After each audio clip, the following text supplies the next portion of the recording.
Hello and welcome back on the next episode of our Who's Who of Watchmaking, and after the Swatch Group and Richemont, we are pursuing with the presentation of the big power groups of this watchmaking industry. We still have a couple of these to do, and then we'll finally switch to a more detailed portrait of the history and particularities of the most interesting and influential brands, one after the other.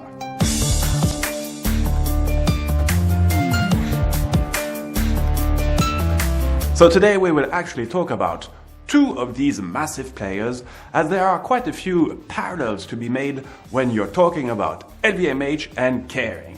They are both French, they are both headed by men fascinated and very involved in the world of fine art and contemporary art in particular, and they are both huge luxury conglomerates. Both have portfolio of brands that mean they straddle the various luxury markets, though Kering has become slightly more focused on fashion and lifestyle brands, whereas LVMH also has substantial fingers in the worlds of wines, cosmetics, and even radio.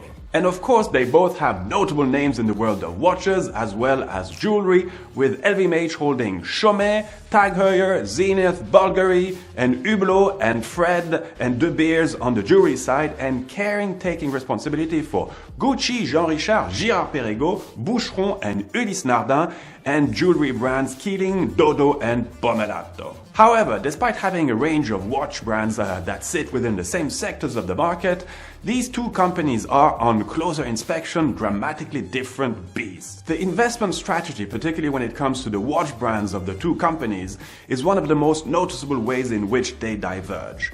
LVMH's prevailing attitude has always been to play it safe with its investment, while Kering has come from being a bit of a hodgepodge of brands to a group more focused on hard luxury, generally defined as watches and jewelry. Kering has not been entirely successful in its investments, most of which it acquired between 2011 and 2014, when it went on a spending spree and bought every brand in its watch and jewelry portfolio apart from Boucheron.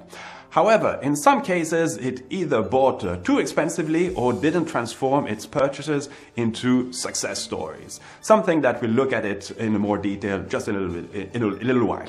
So despite spending 11.6 billion on acquisition from 2004 to 2014, Bernard Arnault's investments have been more circumspect and calculated. For instance, he engineered a share swap with the Bulgari family that saw LVMH take over the luxury Italian name, and in 2014 was only just prevented from getting his claws into Hermès when a 23% stake in the company was discovered to have been amassed by equity swaps again, but without Hermès knowledge. So Arnault was forced to redistribute the share to its investors and shareholders, leaving Groupe Arnault with a diminished 8.5% stake in the French luxury house.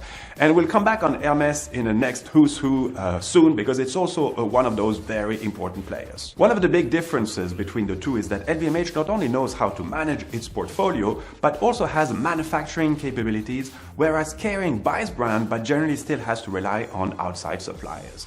There is also a different business model at play here. Prior to 2014, there was a general feeling that the LVMH approach was one that respected each brand's autonomy with more of a laissez-faire attitude from higher management.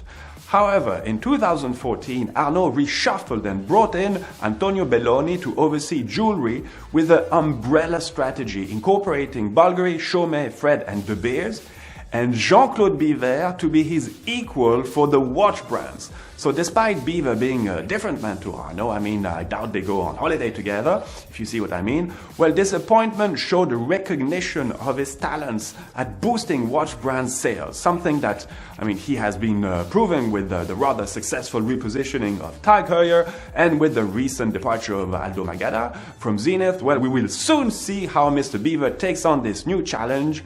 And just on a side note, well, just wanted to mention that I'm really impressed by Mr. Biver's perseverance. He's proven it all, he's got enough money, he's not 42 anymore, but no, he's still there and ready to take a new challenge.